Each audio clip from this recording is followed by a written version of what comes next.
ലോകമെമ്പാടുമുള്ള സംഘർഷങ്ങളെയും ആധുനിക പ്രതിരോധ സംവിധാനങ്ങളെയും ചോദ്യം ചെയ്യുന്ന ഒരൊറ്റ സാങ്കേതികവിദ്യ. അത് ഇറാന്റെ ഡ്രോൺ സാങ്കേതികവിദ്യയാണ്. അത് അത്യന്താധുനികമാണോ അതോ പ്രായോഗികമാണോ? ഇറാന്റെ ഡ്രോൺ സാങ്കേതികവിദ്യ ഇന്ന് ആഗോളതലത്തിൽ ചർച്ചയാകുന്നത് അവയുടെ സാങ്കേതിക മികവിനേക്കാൾ ഉപരി അവയുടെ പ്രയോഗക്ഷമത കൊണ്ടാണ്. ഈ ഡ്രോണുകൾ, പ്രത്യേകിച്ചും ഷഹീദ് 136 പോലുള്ളവ നിർമ്മിക്കാൻ താരതമ്യേന ചിലവ് കുറഞ്ഞതാണ്. വാണിജ്യപരമായി ലഭ്യമായ ഘടകങ്ങൾ ഉപയോഗിച്ചാണ് ഇവയിൽ പലതും നിർമ്മിക്കുന്നത്. ഇത് കുറഞ്ഞ ചിലവിൽ വലിയൊരു ഡ്രോൺ കൂട്ടം നിർമ്മിക്കാൻ ഇറാനെ സഹായിക്കുന്നു. ഈ ഡ്രോണുകൾക്ക് ഒരേ സമയം വലിയ കൂട്ടമായി ആക്രമിക്കാൻ കഴിയും. വളരെ ചെലവേറിയ മിസൈലുകൾ ഉപയോഗിച്ച് ഈ ഡ്രോണുകളെ വെടിവെച്ചിടുന്നത് സാമ്പത്തികമായി ലാഭകരമല്ല. ഇത് ശത്രുരാജ്യങ്ങളുടെ വ്യോമപ്രതിരോധ സംവിധാനങ്ങൾക്ക് വലിയ വെല്ലുവിളിയാകുന്നു.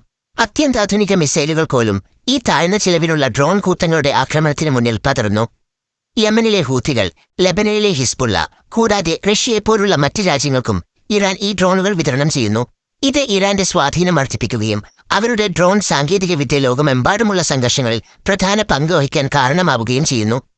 സംഘർഷ മേഖലകളിൽ ഈ ഡ്രോണുകൾ എങ്ങനെ വിതരണം ചെയ്യപ്പെടുന്നുവെന്നും ഇത് എങ്ങനെ പ്രാദേശിക സംഘങ്ങളുടെ ശേഷി വർദ്ധിപ്പിക്കുന്നുവെന്നും നാം കാണുന്നു. അത്യാധുനിക സാങ്കേതികവിദ്യയല്ല, മറിച്ച് കുറഞ്ഞ ചെലവിൽ നിർമ്മിക്കാവുന്നതും പ്രയോഗിക്കാൻ എളുപ്പമുള്ളതുമായ പ്രയോഗക്ഷമതയാണ് ഇറാനിയൻ ഡ്രോണുകളെ ആഗോളതലത്തിൽ ചർച്ചാവിഷയമാക്കുന്നത്. ലോകത്തെ മാറ്റിമറിച്ച ഈ താഴ്ന്ന ചിലവിനുള്ള ആയുധത്തെക്കുറിച്ച് നിങ്ങൾ എന്താണ് ചിന്തിക്കുന്നത്? ചർച്ചയിൽ പങ്കെടുക്കുക. നിങ്ങളുടെ അഭിപ്രായങ്ങൾ പങ്കിടുക.